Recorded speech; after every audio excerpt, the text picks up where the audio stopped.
Visuddhimagga. By Bhattantakariya Buddhagosa.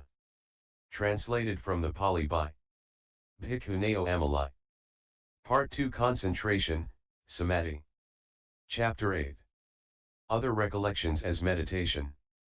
Subjects. Anasatai kamma 7. Mindfulness of Death. 1229. Now comes the description of the development of mindfulness of death, which was listed next, 3.105. Definitions. Herein, death, maraoa, is the interruption of the life faculty included within the limits of a single becoming, existence. But death as termination, cutting off, in other words, the Arahant's termination of the suffering of the round, is not intended here, nor is momentary death, in other words, the momentary dissolution of formations, nor the death of conventional, metaphorical, usage in such expressions as dead tree, dead metal, and so on. 2. As intended here it is of two kinds, that is to say, timely death and untimely death. Herein, timely death comes about with the exhaustion of merit or with the exhaustion of a lifespan or with both. Untimely death comes about through kamma that interrupts other, life-producing kamma. 3. Herein, death through exhaustion of merit is a term for the kind of death that comes about owing to the result of former rebirth-producing kammas having finished ripening, although favourable conditions for prolonging the continuity of a lifespan may be still present.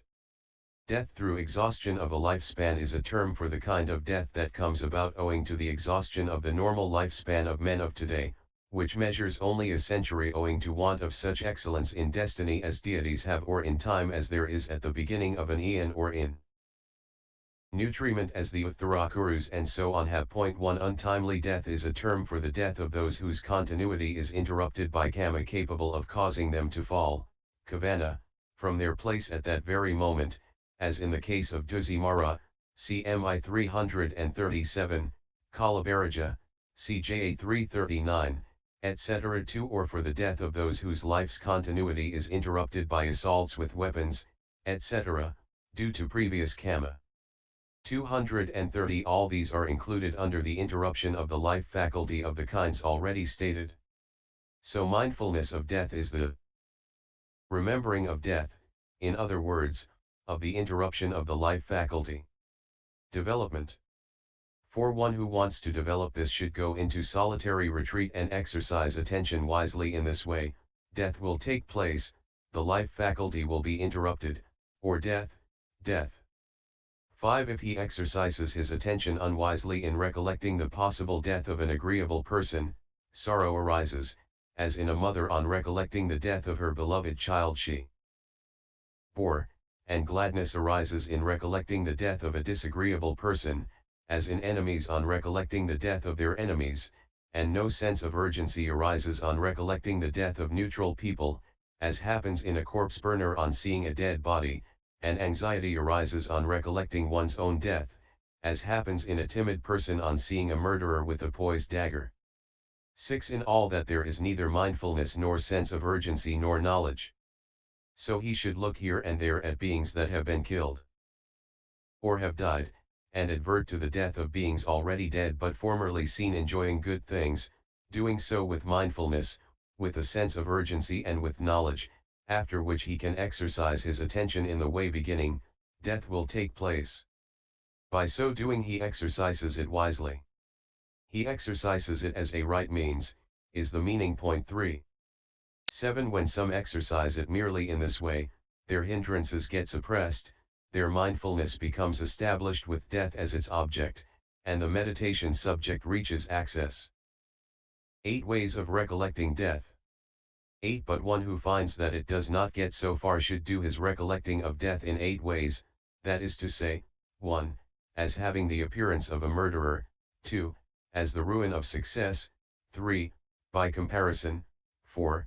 As to sharing the body with many, 5. As to the frailty of life, 6. As signless, 7. As to the limitedness of the extent, 8. As to the shortness of the moment. 9.1. Herein, as having the appearance of a murderer, he should do his recollecting thus, just as a murderer appears with a sword, thinking, I shall cut this man's head off, and applies it to his neck, so death appears. Why? Because it comes with birth and it takes away life. 10 As budding toadstools always come up lifting dust on their tops, so beings are born along with aging and death. For accordingly their rebirth linking consciousness reaches aging immediately next to its arising and then breaks up together with its associated aggregates, like a stone that falls from the summit of a rock. 231 So to begin with, momentary death comes along with birth.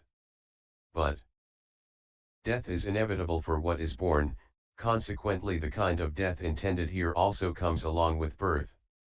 11 Therefore, just as the risen sun moves on towards its setting and never turns back even for a little while from wherever it has got to, or just as a mountain torrent sweeps by with a rapid current, ever flowing and rushing on and never turning back even for a little while, so too this living being travels on towards death from the time when he is born, and he never turns back even for a little while.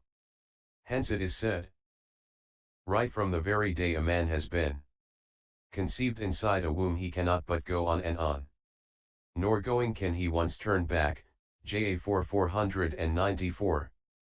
12 And whilst he goes on thus death is as near to him as drying up is to rivulets in the summer heat, as falling is to the fruits of trees when the sap reaches their attachments in the morning, as breaking is to clay pots tapped by a mallet, as vanishing is to dewdrops touched by the sun's rays.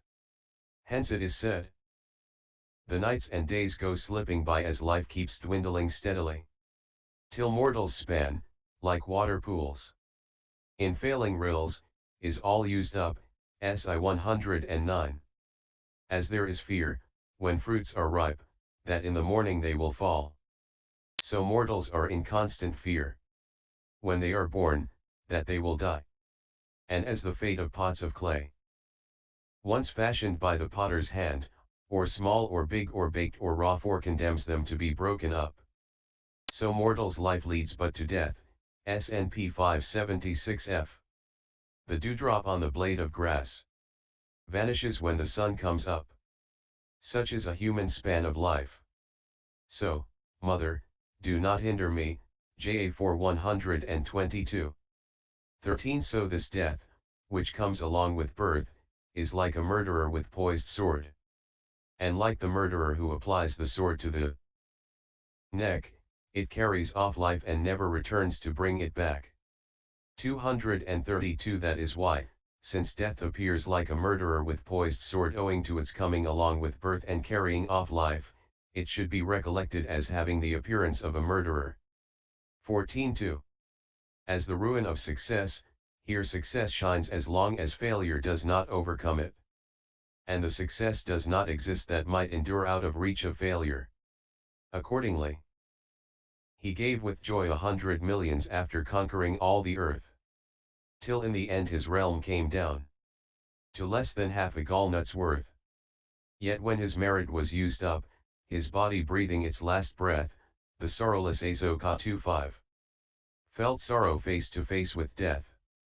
15 Furthermore, all health ends in sickness, all youth ends in aging, all life ends in death, all worldly existence is procured by birth, haunted by aging, surprised by sickness, and struck down by death. Hence it is said, as though huge mountains made of rock so vast they reached up to the sky, were to advance from every side, grinding beneath them all that lives, so age and death roll over all. Warriors, priests, merchants, and craftsmen, the outcasts and the scavengers, crushing all beings, sparing none. And here no troops of elephants, no charioteers, no infantry, no strategy in form of spells, no riches, serve to beat them off. Si 102. This is how death should be recollected as the ruin of success by defining it as death's final ruining of life's success. 16.3. By comparison, by comparing oneself to others. Herein, death should be recollected by comparison in 7 ways, that is to say, with those of great fame, with those of great merit, with those of great strength, with those of great supernormal power, with those of great understanding, with Paksha Buddhas, with fully enlightened Buddhas. How? 233. 17 Although Mahasamada, Mandatu, Mahasudassana, Dahanamai, Namai 6 etc. 7 were greatly famous and had a great following, and though they had amassed enormous wealth, yet death inevitably caught up with them at length, so how shall it not at length overtake me? Great kings like Mahasamada, whose fame did spread so mightily, all fell into death's power too. What can be said of those like me? It should be recollected in this way, firstly, by comparison with those of great fame. 18 How by comparison with those of great merit? Jodaka, Jala, Uga, and Miodaka, and Pulka these, the world said, and others too, did live most meritoriously. Yet they came one and all to death. What can be said of those like me? It should be recollected in this way by comparison with those of great merit. 19 How by comparison with those of great strength? Vasudeva, Baladeva, Bhimasena, Yudhila, and Koyura the wrestler were in the exterminator's power. Throughout the world they were renowned as blessed with strength so mighty. They too went to the realm of death.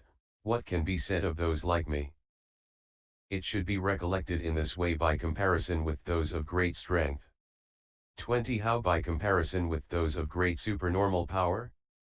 The second of the chief disciples, the foremost in miraculous powers, who with the point of his great toe did rock Vijayanta's palace towers, like a deer in a lion's jaw, he too, despite miraculous potency, fell in the dreadful jaws of death.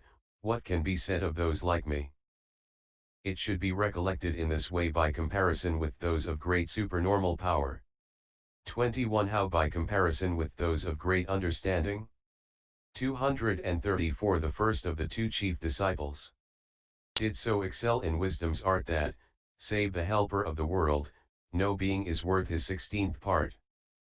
But though so great was Sariputta's understanding faculty, he fell into death's power too. What can be said of those like me? It should be recollected in this way by comparison with those of great understanding. 22 How by comparison with Paksha Buddhas? Even those who by the strength of their own knowledge and energy crushed all the enemy defilements and reached enlightenment for themselves, who stood alone like the horn of the rhinoceros, CSNP 35F. Who were self-perfected, were still not free from death. So how should I be free from it? To help them in their search for truth the sages various signs employed.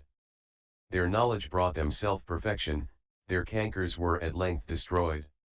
Like the rhinoceros's horn they lived alone in constancy.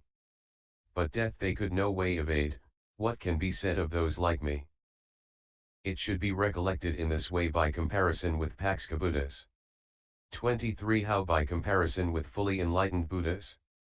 Even the Blessed One, whose material body was embellished with the 80 lesser details and adorned with the 32 marks of a great man, CMN 91, DN 30, whose Dhamma body brought to perfection the treasured qualities of the aggregates of virtue, etc. 8 Made pure in every aspect, who overpassed greatness of fame, greatness of merit, greatness of strength, greatness of supernormal power and greatness of understanding, who had no equal, who was the equal of those without equal, without double, accomplished and fully enlightened. Even he was suddenly quenched by the downpour of death's rain, as a great mass of fire is quenched by the downpour of a rain of water. And so the greatest sage possessed such mighty power in every way, and it was not through fear or guilt that over him death held his sway. No being, not even one without guilt or pusillanimity, but will be smitten down, so how will he not conquer those like me? It should be recollected in this way by comparison with fully enlightened Buddhas.